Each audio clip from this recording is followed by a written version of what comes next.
Hey guys, XB here, and this is my first video in months, I believe. First of all, I'd like to apologize for not making anything for the past couple months. It was not for lack of wanting to, more because I was in a really weird place between houses. As those of you who know me might know, I have been staying with family for the past 6 months almost now, and our house has been uh, on the market for was on the market for almost a year. Anyway, long story short, because I know you don't really care about that stuff very much, I was kind of between houses for the better part of last year, so my videos were limited. The one I made about leaving War of Rights was pretty much the last one I made, if I recall. But anyway, I'm back in my new house. We just bought this house, moved in a couple weeks ago, just finished painting. I just finished semi-decorating my office. Give you guys a real quick tour. And here we've got, you can see my bookshelves in the background. Middle one is more or less my stuff, like fiction, sci-fi, a lot of BattleTech, a lot of Dune and Star Trek stuff, and just any sci-fi that I tend to like. To your right, I believe it is, my left, you'll see a bunch of my wife's stuff. Like, you see those? Recognize those? That's Twilight. I never blamed her for having good taste in books. And then the rest is all history books. My wife, how do I do this? There we go. My wife studies a lot of World War II, particularly around the Holocaust. So we have a lot of books about, how Hitler rose to power, Holocaust stuff. Really interesting reading if you like that stuff. Anyway, and then we got there we go. We got the sword. This is over 100-year-old sword right here. My boomerang I got from Australia, a war axe. It's supposedly from Pakistan originally. Their soldiers used to use them. And ukulele, and of course Lieutenant Worf up there on the top shelf. Maybe you can see it above my head, but that's Rick from Rick and Morty. This is my first office I've had in many, many years, so I'm really excited to finally be able to have an office, which also means I'm going to be able to broadcast a bunch more. There we go. Got some stuff on the wall. It's a picture I took a few years back and had turned into a painting because I thought it was really pretty.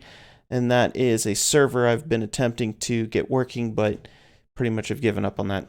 All right, so the reason I'm making this video is to just give you a little rundown of what I went through, particularly in December and January, which was COVID. Now, those who know me, maybe share a Discord with me, know that I'm very politically active, very opinionated, I guess would be the words. And I've never thought that the virus wasn't real. Obviously, it is very real. People get it. People die. Maybe the first couple weeks that it was first coming out, I was skeptical, but I mean, it's obviously real. I always was one of those who believed that we were being overly cautious. And anyway, I'll stay out of the politics part of it to just share with you what I went through with COVID, which unfortunately for me, it was very bad. I mean, there was a point where I was kind of thinking I might die here, or I would like to die here because I'm sick of being sick. I got it from visiting family on Christmas, and the way I knew it was COVID immediately was everyone who visited this family member, and there was like 20 of us, every single person got sick a few days later. And I was thinking, there's no way if this was the flu or the cold, a couple people would have gotten it. Maybe a couple weeks later, someone else would have gotten it. But no one ever has the entire group get sick. But in this case, literally everyone who visited this family member got sick. I was driving home and I already started to feel kind of not so good. I run like a 99-degree fever, which isn't really a fever at all. So I wasn't feeling bad. I made it home. And then a couple days later, my fever rose to about 101. Then it rose to about 103. And it stayed at 103 for almost 3 straight weeks, aside from when I took like Tylenol to lower my fever, which I found I'm the kind of person who doesn't take medicine if I can avoid it. I feel like medicine should be taken as a last effort, as a last resort. If your body can fight it, you should let your body fight it off. And medicine should be the backup option. So I started taking ibuprofen to lower my fever, because when you've had fever for a week plus, like, it messes with your mind. You become delusional. You hallucinate. You're not in your right mind. your whole day is just misery. So I finally, after about a week of mid to high fever, I was like, that's it. I'm going to start taking ibuprofen. So after about a week, I started taking it. I was taking it twice a day, once in the morning, once in the evening. I would take it in the morning so that I could get in a right enough mind that I could eat something. Generally, I didn't eat anything because I just had no appetite. This entire thing, I had no appetite. I lost something like 12 pounds during this, which was great because I could do with about 60 pounds less on my body, and I am working on that now, what we'll get to. But I lost a lot of weight from it, and I would take one at night. I would take an ibuprofen at night because my thought pattern was I go to bed. If my fever breaks, I'll get at least 4 hours of feverless sleep before I'm woken up again and can't sleep. And that worked for a little bit, but as you know, the more you take a medicine, the less effective it is. And after about a week of that, the medicine was hardly working at all. I was taking an ibuprofen. My fever would break for maybe an hour after waiting for an hour, and then it would be right back up to 103. So pretty soon I just stopped and said, you know what, I'm just going to ride this out. So another week passed, still 103 temperature every day. I finally took myself to the hospital during one of my moments of lucidity, ability to drive. I really shouldn't have, and the doctor was like, dude, you really should not have driven here. That was a stupid choice, but whatever, it happened. Also, I apologize for the grainy video. Supposedly my camera is an HD 1080p camera. I can't seem to get that out of it, and I don't know why. Anyway, back to the story. I went to the hospital. They took my temperature. They gave me a COVID test, and they couldn't give me results for days, but I knew I had it. I mean, the test was just to verify. And he says, well, there's nothing much we can do except send you home. And by the way, here's a bill. Thank God I had insurance. And so I just went home and I wrote it out for another week. By the end of that week, I was like, that's it, man. I just want to die. I know that sounds dramatic and stupid. I mean, I'm a middle to young aged man. It shouldn't be a big deal for me, and maybe I was being a baby, but when you have a fever going on 3 weeks, it will just mess with you. It'll wreck your body. And I was just done. It wasn't like I wanted to die because I was just tired of it. I wanted to die because like I was in misery. I couldn't explain it. We've all had fevers. We've all been sick. Imagine the worst fever, the worst flu you've ever had, and just multiply it times however many weeks. For me, it was 3 straight weeks of just, this is the sickest I've ever been in my life. I've never been this sick ever, not even close. Next sickest I had was like, it's called pharyngitis, which is just like bronchitis or laryngitis. They're all the same part of the family. I had that for 1 week when I was 18 years old and I was really sick. This blew that out of the water. And I'll tell you some things that I believe are true that you're hearing on the news about COVID, and things that I don't believe from my personal experience. See, what they don't talk about on the news very often is that COVID is different for everybody. My wife got it. My kid got it. My kid barely had anything happen at all. She was fine like a day later, a few hours later. My wife had it for a couple days. She threw up one time, and other than that, she was fine. No big deal. She had lack of smell. I still haven't recovered my smell, and it's been almost 2 months now.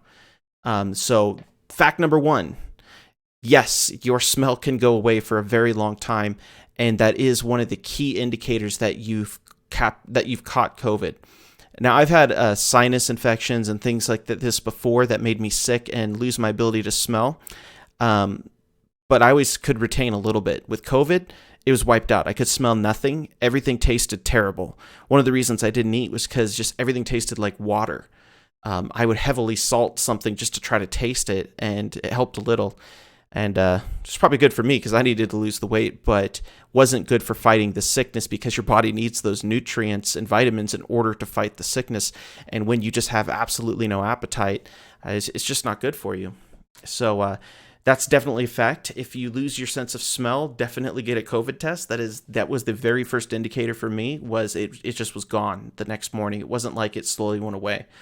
Another thing is some people it affects heavily. Some people it doesn't affect at all, like I was just explaining. Hold on, let me watch this. Watch the camera go up. Ooh, no, I'm getting shorter.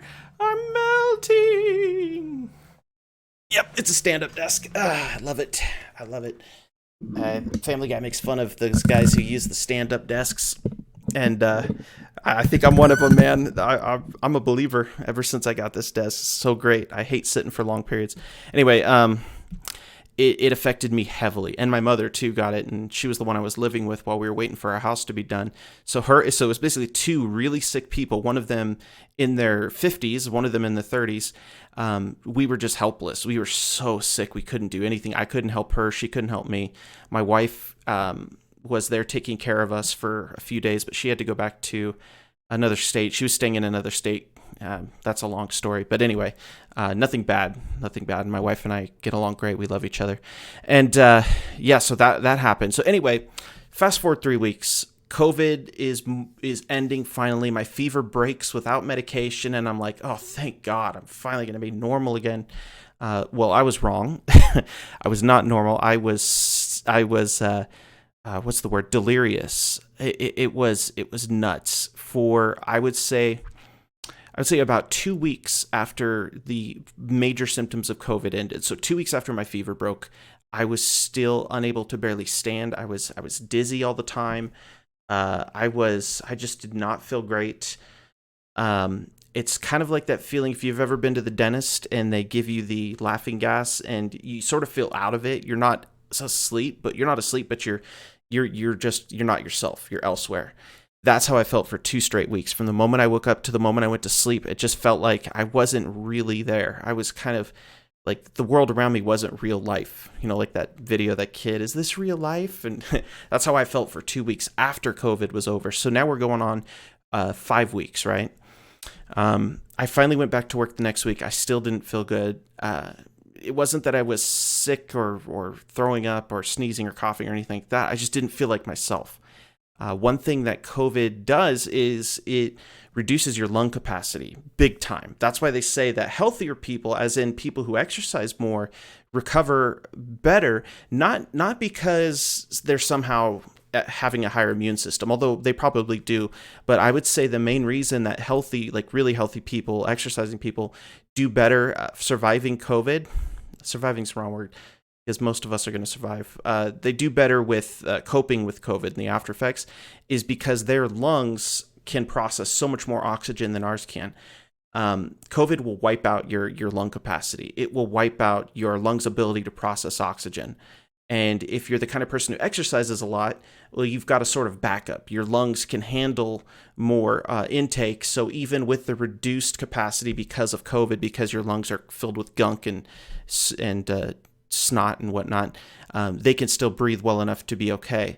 In my case, I hadn't been exercising for years, so it really took a toll on me because I hadn't been exercising. I'd been stagnant. And I would say the first day that I felt probably really myself, like actually myself, totally in my right mind, fairly healthy, my version of healthy, would be probably a few days ago. And so this is what's today, February 15th, 2021. I caught it on December 25th, 2020. So just a little under 2 months before I felt fairly normal again. I still don't have the same physical lung capacity as I used to. So what I've been doing is I've been going hiking every day. Here in Las Vegas, we have this little little hill called Exploration Peak. It's probably about 200 feet high, 300 feet maybe. And you'll definitely run out of breath going up it, but it's not like a day hike, right? It's something you do to exercise after or before work. So I've been going up that thing every day to try to get my lung capacity back, because even when the symptoms are gone, I'm no longer coughing or sneezing or anything, my capacity's gone. It's like it killed half of my lungs. So there's another quote unquote fact, is that it scars the lungs. It's not for everybody. Again, this is a problem that the media makes, and it drives me insane, is they generalize everything to scare the crap out of you. It does not scar the lungs of everyone who's had it, because some people have it and never have symptoms. Other people have it and have a few minor symptoms, like my wife, like my kid. Then people like me have major symptoms. This is the people, if you're one of these people, then you need to be cautious, because I don't know if it's scarred my lungs. I can't take a flashlight and look in there, and I'm not going to go pay a doctor hundreds of dollars to figure it out. But based on my physical condition after this happened, I would say it damaged my lungs or atrophied them. I would guess more on atrophied, but again, I'm not a doctor, so If you're watching this, if for some reason a doctor actually watches my channel, maybe you can correct me and tell me what's happened. But my lung capacity is gone. I get winded freaking walking up the stairs, and it's sad. It makes me really sad and ashamed of myself, physically speaking. Funny enough, I'm wearing like a 7XL shirt. I'm not 7XL, guys. I'm not that fat. I'm like 230 pounds, which is still very overweight. I need to be 160, 170 if I was really healthy. Maybe 180 if I was kind of ripped. So I'm wearing this huge shirt because it's just real comfortable to wear at night. But what was I saying? It wiped out my lung capacity big time. And that's why it was kind of a wake-up call for me. I knew I needed to exercise. We all know we need to exercise. Nobody's ignorant of their need to stay healthy, right? We all know it's better to be healthy than it is to be fat and lazy. The question is, or the struggle is, do we want to get healthy? Do we want to get healthy more than we want to sit around and do nothing? And that's a struggle that everyone has, including the most fit freaking person out there, the most fit runner. You think the most fit runner out there doesn't want to sit down, drink a Mountain Dew, and eat some Cheetos or Doritos and watch something on TV? Of course they do. Everyone does. The human body, humans and animals in general, we always want to take the easier path. Nature has designed us that way. We want to survive the easiest way possible. But it's definitely a willpower thing. And ever since COVID happened, when I finally got over it, I told myself, I'm going to start exercising. I'm going to start doing something, because if COVID becomes like the flu and it's just a yearly thing that we just have to all deal with every year, then the next one that comes along, if that wipes me out another 50%, then I'm going to die within a year or two. I can't take this kind of illness even once a year. It's just going to kill me. So I've taken to hiking every day. Well, almost every day. There's some days I just can't because I end up working until 7 or 8 at night, which has been happening the past week. I've been working late a lot. Which is a good thing. You know, it's better to be busy at work than completely bored. But I am trying to exercise every day. And I'm not going to do any political statements, guys, or tell you COVID's fake or don't, or take this specific medicine. Don't take medicine. My personal experience, I tried to avoid taking medicine because the medicine relieves the symptoms. It doesn't get rid of the virus. Your body is going to have to fight the virus. There's no way around it. There are ways to improve your chances, such as boosting your immune system. So I was taking an immune boosting gummy or something, like Walmart sells them for like $5. And they're just zinc, vitamin D, vitamin C, just basically a booster shot for your stomach. You just eat them. And I don't know if it helped, but it certainly couldn't have hurt. And had I been taking those beforehand, I probably would have helped a lot.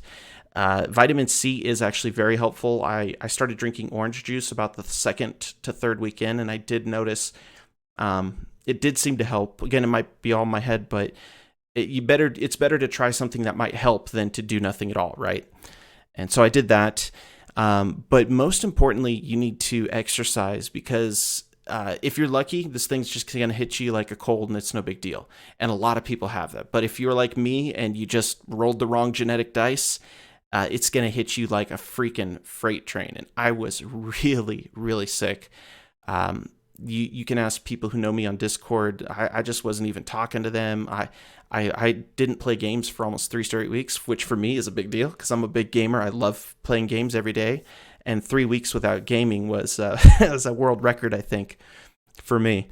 So just, I'm not saying you all need to go exercise and become world champion weightlifters or runners or anything, but if you do want to prepare yourself for the possibility of COVID, wearing a mask is not where it stops. In fact, wearing a mask is supposedly supposed to stop it from spreading to other people, which, it does, because it stops your spit from coming out, but it's not a guarantee, because this thing is very virulent, very easily infectious. And don't be scared. Don't live in fear. Just live your life. Be a normal person. Don't let the freaking news media scare the crap out of you and tell you you're going to die, because you're probably not going to die, especially if you're under the age of 55. My mom is, I think, 57, maybe she's 60. God, I don't even know. That's a bad thing. I should probably know when my mom was born. But anyway, she's in her upper 50s or lower 60s, I can't recall, and she survived it. And she's not healthy at all. So it's a pretty much guarantee you're going to survive unless you have some major um, lung conditions or diabetes, or you're morbidly obese if you're huge, things, just common sense stuff. If you're really fat, you probably get a lot sicker when you get sick. If you're really out of shape and you never exercise, colds and COVID or bronchitis or whatever, they probably hit you harder than other people. And same for me. I have minor asthma, but it only pops up when I get sick. So normally I'm okay.